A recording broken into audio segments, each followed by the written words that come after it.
everyone. Welcome back to EBC Unpack. If you're with us for the first time today, then what we're doing is we're working our way through the Sermon on the Mount and just having a conversation around what it is we find there, what the teaching of Jesus means for us today. My name's Mike. This is Matt, and today we're joined by Danielle. Danielle is on our staff team as our administrator, but she also heads up our women's ministry, and so good to have you on, Danielle. Yeah, good to be here. Welcome to our new thing. You're our first guest, which is pretty exciting. Yeah, excited about it. These are the kind of conversations we have in the office all the time anyway. On Thursday mornings, we open up the Bible and have these kind of chats anyway, so I thought it was a good place to start with having Danielle on. So we're picking off right where we left off. Our last video, we actually got cut off because we dived into this next passage and then we didn't have the time for it. And so what we're doing today is we're picking up at the end of the Beatitudes, Matthew 5, from verse 13. And so I'm just going to read it out, and then we're going to see what we find. This is what Jesus says. He says, "You are the salt of the earth. But if salt has lost its taste, how shall its saltiness be restored? It is no longer good for anything except to be thrown out and trampled under people's feet. You are the light of the world. A city on a hill cannot be hidden. Nor do people light a lamp and put it under a basket, but on a stand, and it gives light to all in the house. In the same way, let your light shine before others, so that they may see your good works and give glory to your Father who is in heaven." Cool, so we're just going little passage today. Salt and light, and so I'm just going to throw it out to the guys. We're just going to take the first one first. Salt. What is Jesus getting at with this picture of salt and saltiness? Yeah, it's interesting, right? We've been making our way through the Sermon on the Mount, and thus far we've been through the Beatitudes, the blessings, and they're really quite encouraging. I mean, if you're feeling poor or weak, if you are feeling like you hunger for righteousness and you're not seeing it in the world, he's saying that God's with you, God's blessing you. And really, this is the point in the Sermon on the Mount where the tone of the thing begins to shift.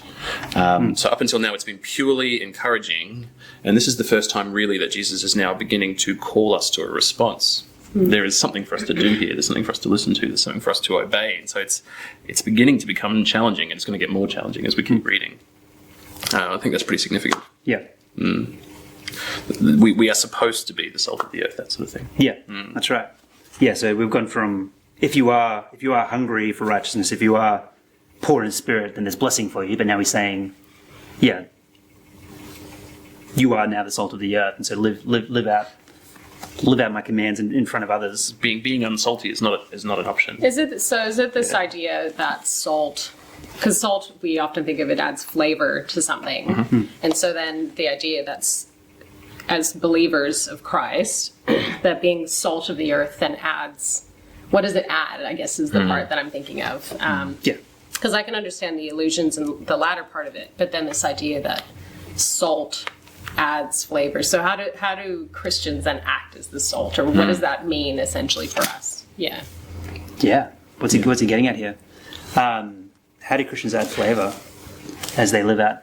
I think that there's something distinctively beautiful about the kingdom, that when it is actually put into practice in our broken world, it brings seasoning to the human experience, right? So you think of when you see people show mercy when they should, when the world would expect them to, act in revenge and anger and hostility and retaliate. When you see someone take a body blow and extend forgiveness to someone, it's a beautiful thing, and the world sits up and takes notice of those kind of moments. Yeah, I think there's something of the kingdom in that moment. Yeah. I think of one example was when there was a shooting at a church, an African American church in the U.S.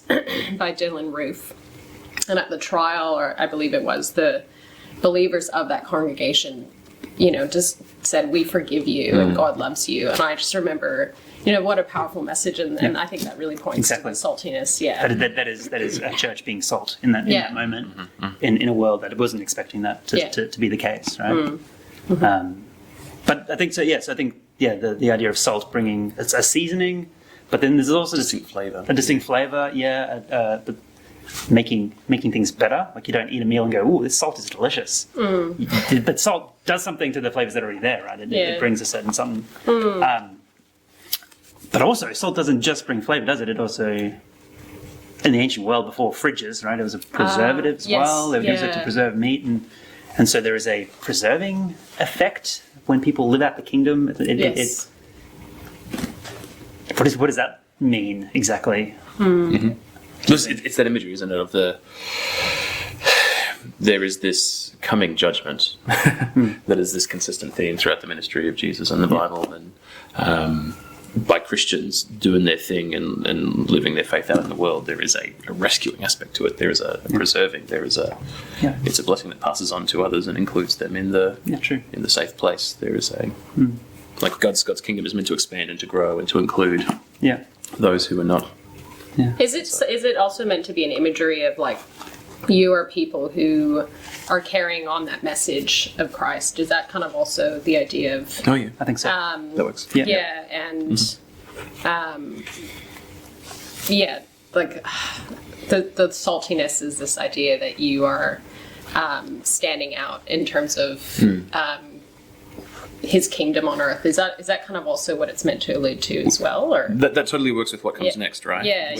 Where the next part of the passage is. Are we ready to move? Yeah, totally. Yeah, I think. Let's go to light. So we've got the light of the world, right? The light of the world, and the imagery of light and dark in the Bible is a huge theme, and it's pretty clear what the light and dark refers to. God is light; in Him there is no darkness. There is no deceit. There is goodness and honesty and moral perfection in God that is lost in the fallen world. This is the kingdom of light is coming. We live in the kingdom of darkness and are being rescued.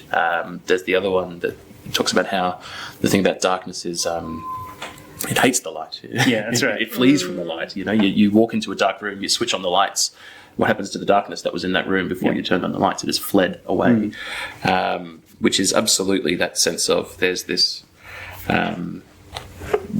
If we are the light of the world, we are representing that kingdom of light. We are representing the Lord of light. Absolutely. Yeah. One of the things I found interesting about it is he said, in the same way, let your light shine before others so that they may see your good works and give glory to your Father who is in heaven. You know, it's interesting because later on in the passage he talks about, praying in secret. So it's this idea of... It's good you totally stole my thing. Did I? Yeah. No, great. Well, it's this idea that, like, I think... Yeah, that's right. Stack the notes. This idea that you can live a life for Christ and not be hidden in what you do, and yet that gives glory to God and not to yourself. You might say more to it. I just wanted to throw the question out there. It's like, okay, so Jesus is saying here, let your good deeds, do your good deeds before people so that they may see them and glorify your Father. But then in just a couple of verses, he's going to say, don't be like the hypocrites. Don't be like the hypocrites who just pray to get praise and don't fast before the people so they can go, oh, you're so holy, you're fasting today. I can see how much you're suffering for the Lord. And Jesus saying, don't be like that. No, go into a room and pray in quiet. And so there's this, okay, which is it then? Are we supposed to do it before men, or are we supposed to do it in hidden, our kind of acts of our good works?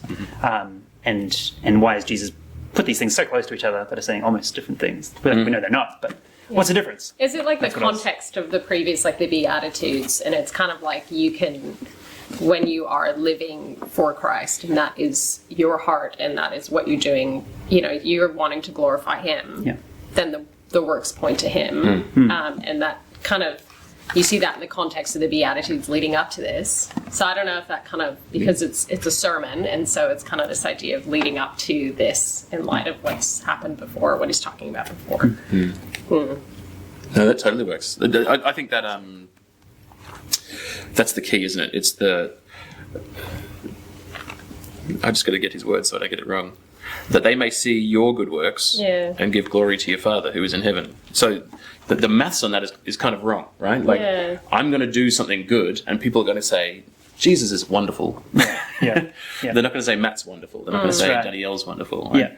There is a difference between good works that glorify me and good works that glorify God. That difference matters, right? That difference is, I think, exactly the difference Jesus is pointing at. And what is that difference then, do you think?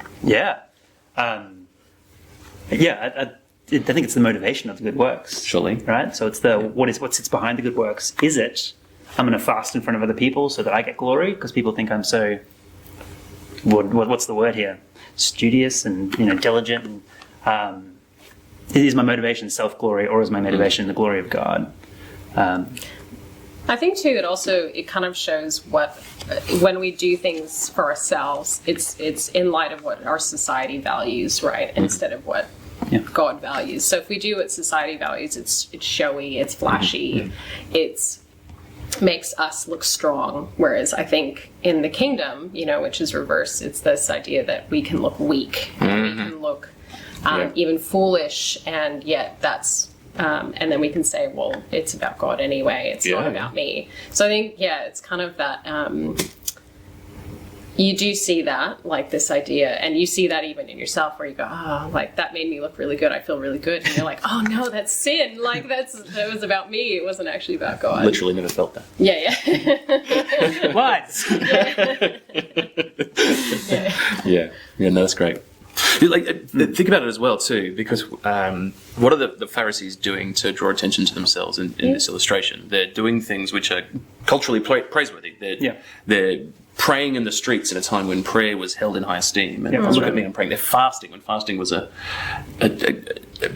wasn't a weird thing to do. It was a praiseworthy thing to do. But we've just been through these Beatitudes, which is saying that God is with the weak and the lowly and the poor in spirit, and so there's something like the good works that we do in the world. I mean, there's lots of different versions of them, but the Christian who is enduring through suffering in hope and who refuses to curse God is glorifying God through a good work. And that's weak. It's not powerful. It's not the stuff that's getting put in magazines, but it's absolutely praiseworthy and brings attention to the God who gave that person that strength that they shouldn't have in that situation. I mean, there's 1,001 different examples we could think of. I think so. Yeah. Parents changing nappies diligently can glorify God. Yeah. When it's done, I'm glad it has some redeeming purpose. Well, keeps our children alive. But, it is a good deed that glorifies the Lord, I think, we as had well. a day yesterday. Oh my. Oh, did you? Oh my. Yeah. Yes. Do not miss those days. It's not the little one. Oh, really? Okay, sure. Well, I'm still in those days then. Okay, so I think the other thing that I want to hit on here is reading English Bibles. So some of this is lost, but the you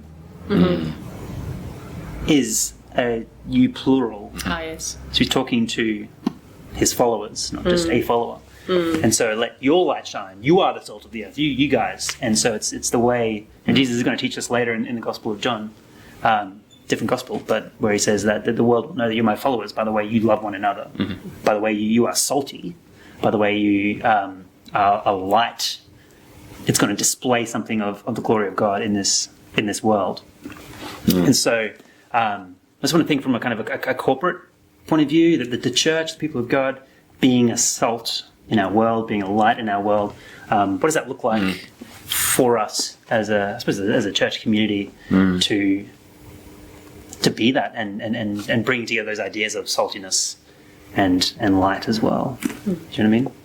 I think one of the basic ways, and I was talking to someone about this last week, is this idea of the church is just this collection of individuals who are so different from each other, have different struggles, different backgrounds, and yet we worship the Lord together, and we're united.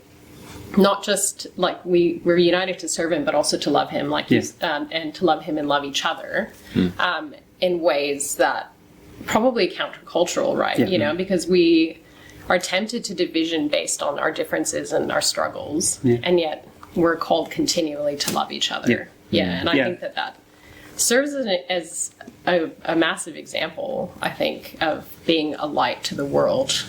This idea of how we love each other. You do think about, especially at the moment, right? In our culture, there is these growing, entrenching divisions, especially politically, right, at the moment. And I just love in our church, right? We'll have two people parked next to each other, probably sit on different sides of the aisle, of left and right, and yet they come into the door and they're brothers and sisters and they love each other, right? Because there is a higher unity than the divisions of our world when we're doing this properly, right? when we're following the calling of Jesus to be light and to be salt.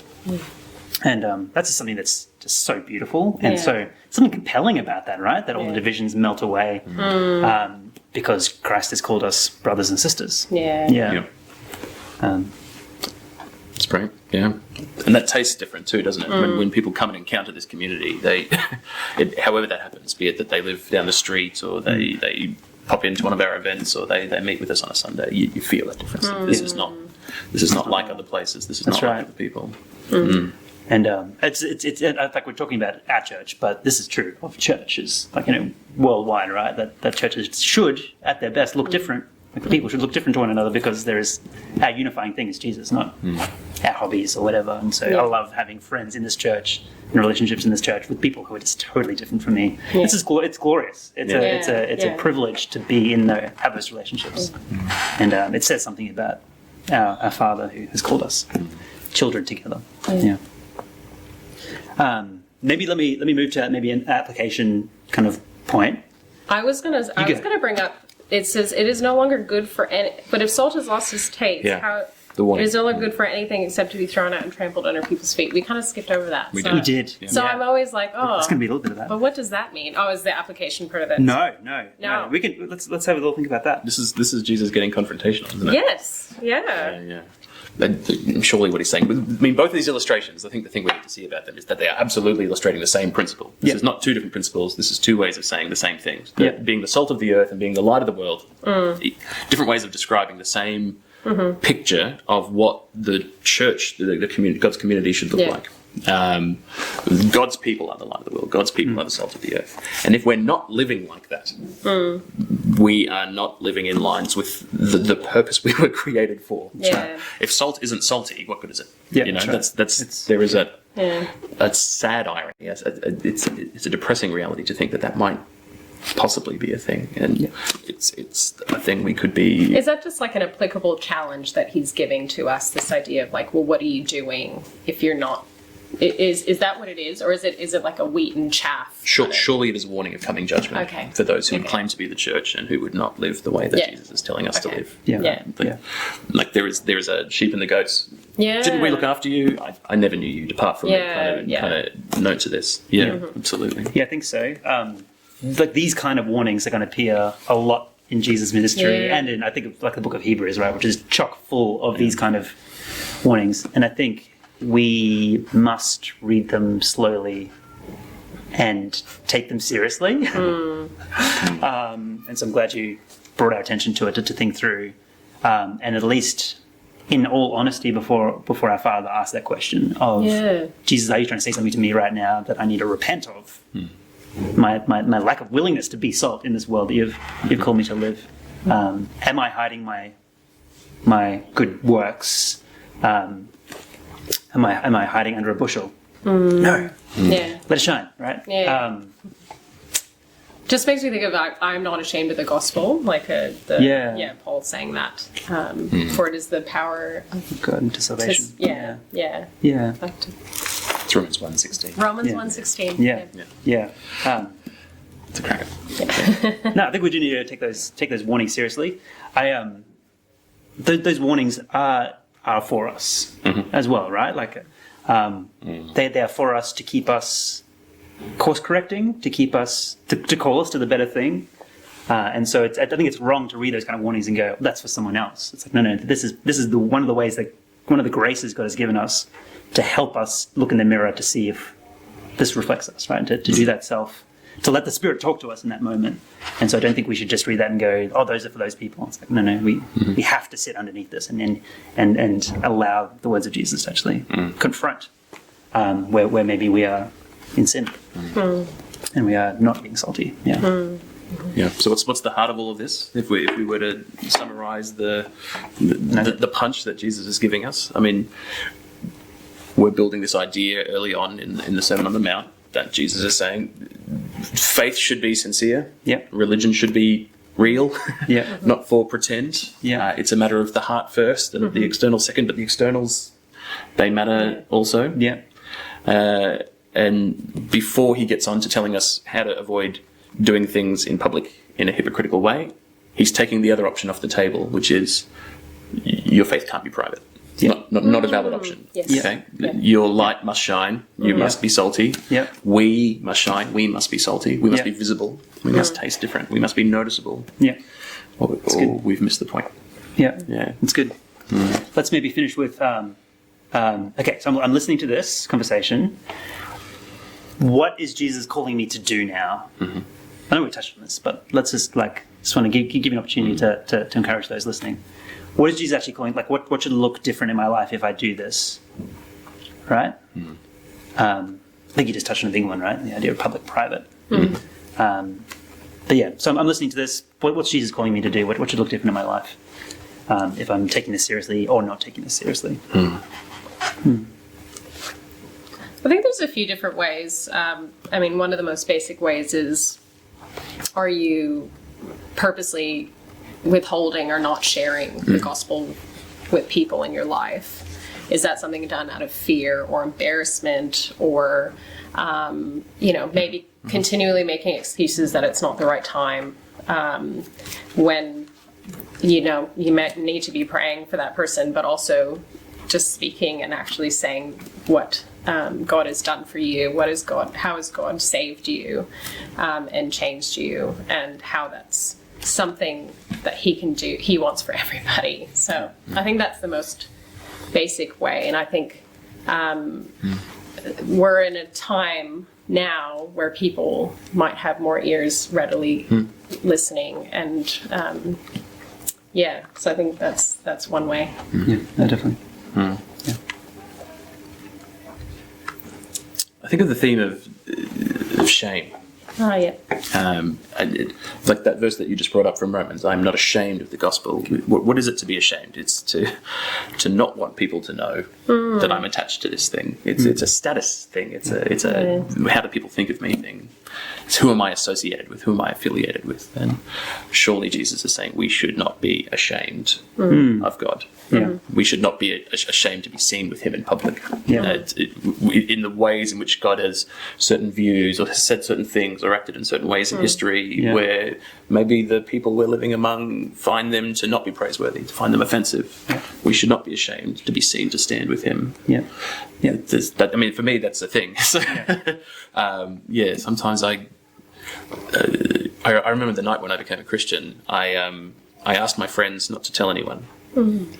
And it was just because I was embarrassed. Yeah. I was 17 at the time, so maybe I have that excuse, but that doesn't really work, right? Because essentially what I was saying to God was, you can die for my sin. You can bear that shame. Yeah. You can take on every evil thing and ugly thing about me, and that can be on you. But people just can't know we're together. That's right. Yeah. You can be my secret girlfriend.